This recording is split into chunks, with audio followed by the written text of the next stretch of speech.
from about 4:30 to around 7:30. So it was kind of a long workout, but it was a really fun workout. I feel like I got a lot done, and I wanted to share with you guys some of the principles that I have during this workout.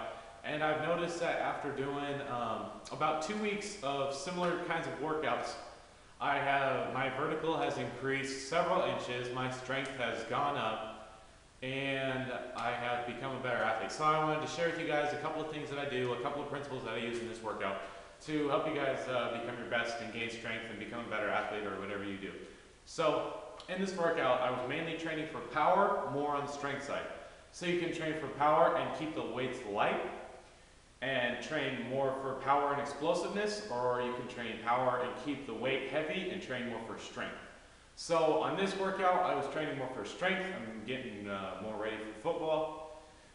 So I did hang cleans, and if you can't see the board very well, that's okay. I'm going to have a picture here at the very end so you can see all what I'm talking about. So over here it says hang cleans and PJP, and PJP is power joint position. So I try to replicate the angles that I use in my football stance as much as I can when I'm doing the hang cleans. So that's going to look like me getting in the hang cleans, or basically my football stance. Feet a little wider than shoulder width. I've got a lot of weight on the balls of my feet, being really explosive. I'm really activating my posterior chain, and yeah, so I've got the bar a little bit leaned out in front of me, so I had to keep the weights a little light for this one so that I didn't round my back. I want to keep my back straight while still doing this. And yeah, I was just being really as explosive as I can, so that is going to translate into good motor neuron patterns, good muscle memory. So when I get back onto the field, my muscles are going to know exactly what to do because I've been doing these hang cleans and stuff, and I'm going to become twice as explosive, so it's going to be sick. Explosive deadlift. Now my whole plan of this was to be really explosive, keep the weight 70 to 85%, but my first lift was probably around 75%, and then I just wanted to go real heavy, so I went heavy with it, and it ended up being 90, maybe 95% of my max. So I mean, I started to train more for strength on that side, but it was fun, and I like to train for strength anyways. So. And then I went and did a sled drill uphill.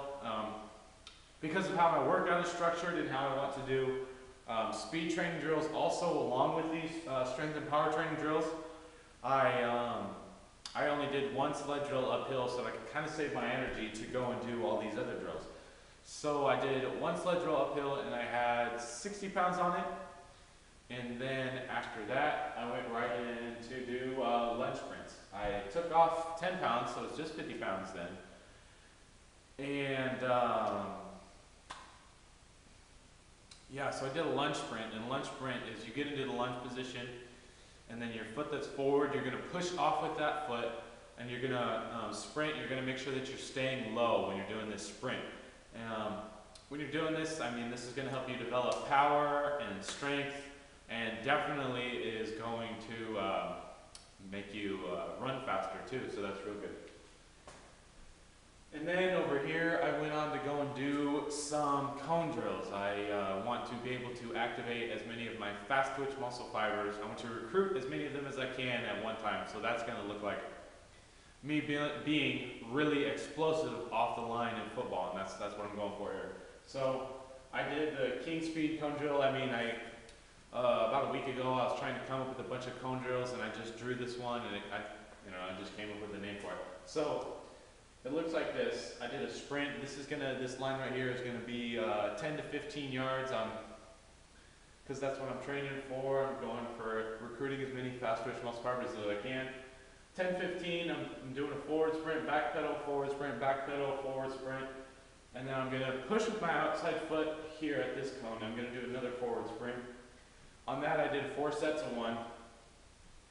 Now, the hops cone drill, it's a 1 foot lateral jump. So you just jump off of one, like your left foot onto your right, onto your left, onto your right, and then back onto your left and into a sprint for about 10 to 15 yards. modified M cone drill. Now it's modified because it goes up and then down to the same level that we're starting. So this is start, up, down, down. It looks like this. Forward sprint, and I push off with my, what would that be, outside foot. Same over here, forward sprint, forward sprint, forward sprint. Same, it's going to be another, it's going to be for 10 to 15 yards. I did 3 sets of 1 for that. Interval cone drill. Now this one, it was fun. As you can see here.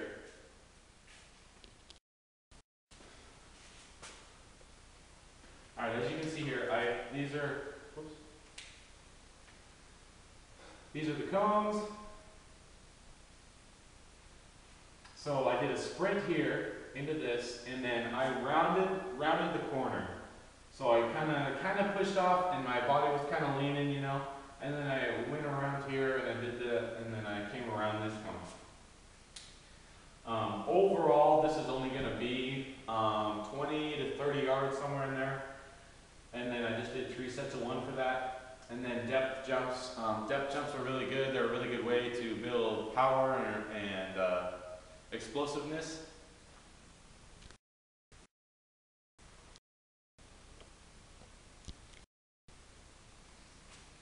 So yeah, I did 4 sets of 5 depth jumps, and that was about the end of my workout, except for here, I scattered them all throughout my workout, just so I wasn't completely dead when I was doing them. I wanted to have a good amount of energy while I was applying, while I was doing these drills, so that I could still, so that my intensity wouldn't be very low.